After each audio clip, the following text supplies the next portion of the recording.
Kamusta na kayo mga kaibigan? How many days to go? Pasko na mga kaibigan. Kakanta na naman tayo ng We wish you a Merry Christmas, we wish you a Merry Christmas, we wish you a Merry Christmas and a Happy New Year. Malapit na mga kaibigan, November 11 na ngayon, no? So, malapit na ang year end, mga kaibigan. Tapos 2024 na. Napakabilis talaga ng panahon. So, ngayon mga kaibigan, ilang topic ang ating pag-uusapan, mga kaibigan, at stay tuned lang kayo dito sa ating page Admin Reach, no? Talakayin natin mga kaibigan ay itong Bagong Pilipinas Servicio Fair. Ginagawa, no? Kanina mga kaibigan, no? Bagong Pilipinas Servicio Fair is being held today and tomorrow in Bukidnon and is expected to roll out over 379 million in cash assistance and government services to an estimated 110,000 citizens of the province. Mga kaibigan, no, yung mga taga-Bukidnon dyan, kung hindi kayo nakapunta ngayon, bukas pumunta kayo mga kaibigan, dito sa Bagong Pilipinas Servicio Fair. At malay nyo mga kaibigan, isa kayo sa mapalad na makakuha ng mga cash aid, no? At mga government services. Mga kaibigan, pag sinabing Bagong Pilipinas Servicio Fair, halo-halo na yan mga kaibigan, no? Pagkakaalam ko, bukod sa nagbibigay dyan ng cash assistance, ng mga goods, ay meron din diyang mga services. Ano yung services na yan mga kaibigan? Mga medical services, yan yung mga nangailangan ng gamot or basta tungkol sa medical. So kung hindi kayo nakapunta ngayon mga kaibigan dito sa Bagong Pilipinas Servicio Fair, pumunta kayo bukas, no? Meron pa ngayon at bukas diyan sa Bukidnon, no? So, mga kaibigan, nilagay ko nga sa aking description nandiyan, no? So, napakalaki ng cash aid, no? 379 million ang cash aid and government services to 110 beneficiaries in Bukidnon. Wow! Punta na kayo, mga kaibigan. Teresita Jimenez, maligayang Pasko po in advance, Admin Rich and everyone here. Yan, magandang Pasko din po sa inyo. Sana maligaya ang ating mga Pasko, no? At bagong taon. Yan, malapit na. So mga kaibigan, ngayon, talakayin lang natin ito. Ganun may init na balita pa rin, no? Marami sa aking galit na nagme-message. So, sasagutin ko ito kasi ito kasi yung kanilang narrative, no? Ng mga DD sheet na to. Ang narrative kasi ng mga DD sheet na to, mga kaibigan, na kung hindi daw dahil sa panliligaw ni Senator Amy at saka ni PBBM kay BP Sara, ay hindi naman daw si BP Sara ang magiging Vice President. At sinasabi nila, kaya naman daw nanalo si PBBM kasi nadala daw ni BP Sara kasi naipartner daw kay BP Sara si PBBM. So parang pinapalabas na naman nila over and over again na dahil sa pagpartner ni BP Sara kay PBBM, lumakas daw si PBBM. Kaya meron daw, yun daw ang sinasabi ko kasi sila yung nagsasabi, hindi naman ako meron daw dapat ipagpasalamat si PBBM kasi nga pumayag daw si BP Sara na maging VP. Ito naman sasabihin ko. Ito ang sagot ko, no? Kasi ever since talaga, etong si BP Sara, ayaw niya talagang tumakbo na president at saka vice president. Ayaw niya talagang tumakbo, no? Pero mga kaibigan, alam naman natin na totoo naman yun, no? Totoo naman talaga yun. Pumunta sila doon sa Cebu, nag-meet sila halfway doon sa Cebu para makapag-usap sila, no? Tungkol doon sa pagtakbo. Kasi nga, totoo naman yun, nililigawan talaga ni Senator Amy tsaka ni PBBM itong si Sara para tumakbo sa kanyang picket, no, as Vice President. Pero eto naman yung masasabi ko mga kaibigan, no? Para sa akin, kung titingnan natin mga kaibigan, yung buong sitwasyon, etong si BP Sara, wala talaga siyang plano na tumakbo. Kahit sa pagka-BP, as in wala. Diba? Ilang ulit na siyang ini-entice ng mga PDP laban na tumakbo siya o presidente. Meron pang mga movement na Let Sara Lead, and then Sara All, di ba? Marami yan, mga kaibigan, sa Davao.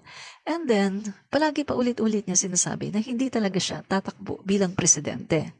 And then si PBBM, nagsabi si PBBM na dahil nagsabi si Sara hindi siya tatakbo as president. Ang sabi naman ni PBBM, yun nga, nung nalaman ni PBBM, nagsabi ngayon si Sara na ikaw na lang ang tumakbo as president. So, in short, to cut the story short, mga kaibigan, si PBBM ang tumakbo as president. And then, niyaya niya ngayon to si VP Sara, niligawan nga nila na tumakbo sa picket niya bilang vice presidente. And then, si Sara, nag-isip pa siya kasi nga mga kaibigan, ang sinasabi niya, marami pa siyang limitations. Yung sinabi niyang limitations sa family daw kasi maliit pa yung family niya, yung mga anak maliit pa yung mga anak niya at kailangan pa ng maraming time kasi nanay siya, di ba? Unlike sa tatay, okay lang kahit hindi masyado yung presensya ng tatay, okay lang. Pero kapag nanay ka, kailangan talagang hands-on, no? So, yun yung kanyang limitations na sinabi. Pero mga kaibigan, hindi niya talaga sinabi in details kung ano pa yung mga limitations niya. Siguro meron din siyang matatawag nating medyo pride, no? At hindi niya masyadong inaamin yung kanyang mga limitations. Kasi bukod doon sa kanyang family na maliliit pa yung mga anak niya, ang number one niyang limitations, mga kaibigan, no, sa pag-a-analyze ko, ay hindi pa ganoon kalaki ang kanyang experience. Kasi ang experience lang naman niya sa local government. Wala pa siyang experience sa legislative, wala pa siyang experience, diba? Hindi nga siya naging kongresista, hindi siya naging senator. Sa Davao lang siya, sa mayor lang. Unlike dito kay PBBM, talagang lahat na no? Napuntahan na lahat talaga ni PBBM. At talagang during the time 27 years in service, no? In public service, 27 years during that time. So, ibig sabihin, si PBBM, super hinog na talaga siya. Marami na siyang skills, marami na siyang alam, at lahat-lahat yan talagang easy na lang sa kanya. Samantalang si Sara, marami pa siyang mga hindi alam, no? So, to cut the story short, mga kaibigan, para sa akin, napakalaki ng utang na loob ni Sara kay PBBM. Kasi mga kaibigan, kung titingnan natin kahit sino pa ang yayain ni PBBM na maging vice president niya, mananalo talaga. Kahit sino pa. Kahit, bawa, yayain niyang vice presidente sino ba yung doktor? Si Willie Ong. Mananalo yun. Yayain niyang maging vice presidente ano ba yun? Sino ba yung ibang, si Gonzales? Gonzales ba yun yung, Norberto Gonzales? Mananalo din yun, mga kaibigan. Kasi, hindi sa madadala yun ni PBBM. Kasi during the time, sa campaign period, no, na nagkakampanya si PBBM, mga kaibigan, merong mga, niyo naman yung mga survey, di ba? Mga kaibigan, maraming instances sa mga survey na ang baba ni Sara Duterte. Ang baba niya sa Norte, ang baba niya sa parte ng NCR, mababa siya sa ibang parte ng Visayas. Pero mga kaibigan, tinitingnan niya ni PBBM at kanya yung pinapaayos. Sinasabi ni PBBM, ano ba to? Bakit ang baba ni Sara dito? Hindi pwedeng ganito kababa ang survey ni Sara dito sa Norte, dito sa Balance Luzon, dito sa parte ng Visayas. Hindi pwedeng ganito kababa. So, inaayos talaga ni PBBM yun at talagang sinasabihan na talagang ikampanya natin ng husto si Sara dito. So, kaya yun mga kaibigan, sa analysis ko, kahit hindi si Sara ang kanyang maging vice president, mananalo talaga during that time. Kasi mga kaibigan, talagang tinututukan ni PBBM yung mga lugar na yon na palakasin yung kung sino man ang kanyang kandidato. And knowing mga kaibigan, during that time, sobrang lakas talaga ng impluensya ni PBBM. Kasi nga mga kaibigan, during 2015, alam naman natin, dinaya siya. At talagang clear as crystal na talagang panalo siya, pero dinaya siya. So, ang nangyari mga kaibigan, nagkaroon ngayon ng revenge, no? The revenge of the Filipino people, nagsilabas sa mga bahay, lolo, lola, yung mga bagong botante nagsilabas para bumoto kay PBBM. And knowing during that time ng kampanyahan, mga kaibigan, lahat ng mga sinasabi ni PBBM, mostly pinapaniwalaan. So naniniwala ako na during that time, kahit sino man ang itaas niyang kandidato ay paniniwalaan siya ng taong bayan ng mga bumoto sa kanya. Bakit? Makinig kayo kung bakit. Kasi ang iisipin ng taong bayan, kailangan na ang maging vice presidente ni PBBM, kailangan ay kanyang kapartner. Kasi kapag hindi niya kapartner ang magiging vice presidente niya, merong danger na gawan siya ng masama. Gawan siya ng issue, ipa-impeach ka agad, tapos pagtulungan siya. Pero kung ang kanyang kapartner ay yung kanyang talagang vice presidente niya, mga kaibigan, at least walang mag-iisip ng masama sa kanya kasi vice presidente niya, no? Kumbaga, kapartner niya mismo yung vice. Kaya, ang masasabi ko, nagets niyo ba yung ibig ko sabihin, mga kaibigan? Nagets niya ba? Na during that time, kahit sino pa ang maging kapartner niya ay mananalo dahil nanaisin ng mga tao na iboto yung kapartner ni PBBM para sa kanyang kapakanan. Kasi ang iniisip nun ng taong bayan, kapag binoto natin ang iba, may danger na si PBBM ay mapaalis, no? Gawa nila ng masama and then ipa-impeach nila kasi yun naman talaga ang gusto gawin ng mga pinklawan. Kaya mga kaibigan, during that time, napakalakas ng hatak ni PBBM, napakalakas ng kanyang mga salita. Pag sinabi niyang pag inendorso niya itong BP na to, kahit sino man yan, mga kaibigan, si Sara man yan o hindi, tiyak mananalo yan. Basta yan ang pinili ni PBBM. Kaya ang masasabi ko, mga kaibigan, si Sara Duterte, napakalaki ng utang na loob niya kay PBBM kasi siya ang napili ni PBBM. Kung hindi siya pinili ni PBBM, mga kaibigan, ngayon hindi siya vice president at hindi siya lubusan na makikilala. Kasi wala hindi siya pinili Kaya dito, mga kaibigan, ang masasabi ko, ang laki ng utang na loob ng mga DD shit at saka ni BP Sara kay PBBM dahil siya ang pinili. Kaya nga, mga kaibigan, dapat ang mga DD shit na to, magpasalamat sila kay PBBM kasi ang pinili ni PBBM ay si BP Sara. Pero anong nangyayari, mga kaibigan? Naging ungrateful ang mga DD shit na yan. Araw-araw kanilang binabanatan ang ating presidente. At mga kaibigan, umepal pa ang tatay ng vice-presidente at araw-araw sinisiraan si PBBM. Hindi lang nung panahon ng eleksyon, kundi dito pa, no? Pagkatapos ng eleksyon. Kung manunood kayo ng SMNI, yung kanyang gikan sa masa, para sa masa, ang mga pinagsasabi doon, puro kasiraan. And even yung mga host doon, yung mga kaibigan, tinatawag nilang weak leader daw si PBBM. At ang dami nilang reklamo na nakakaumay na talaga. Na para bang hindi man lang sila magbigay ng daan para sa bagong administrasyon na ginagawa ang lahat para umunlad ang ating bayan. Kasi nga, ang aim nila, ang gusto nilang presidente ay yung kanilang puon na napakadaldal. So mga kaibigan, uulitin ko, ang laki ng utang na loob ni Sara at ng mga DD shit na yan. Kasi siya ang pinili ni PBBM. Dahil kahit sino pa ang piliin ni PBBM during that time, mananalo. Kahit si Willie Ong, mananalo. Basta pinili ni PBBM, mananalo.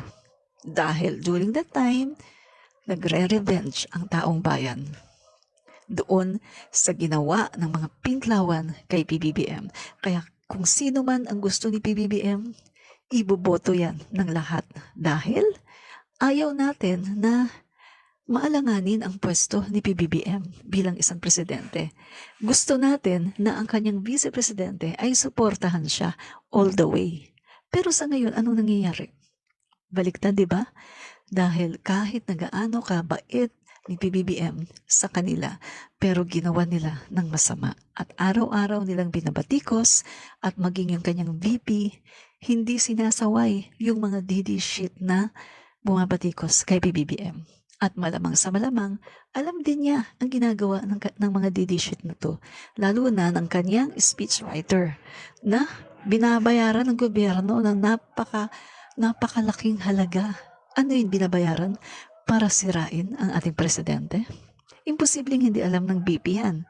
Kasi biro mo ha, binanggit nga niya yung green ribbon, di ba? Nagpasalamat siya doon sa mga naglagay ng green ribbon sa kanilang profile. So, ibig sabihin, alam niya ang ginagawa ng mga vloggers na yan.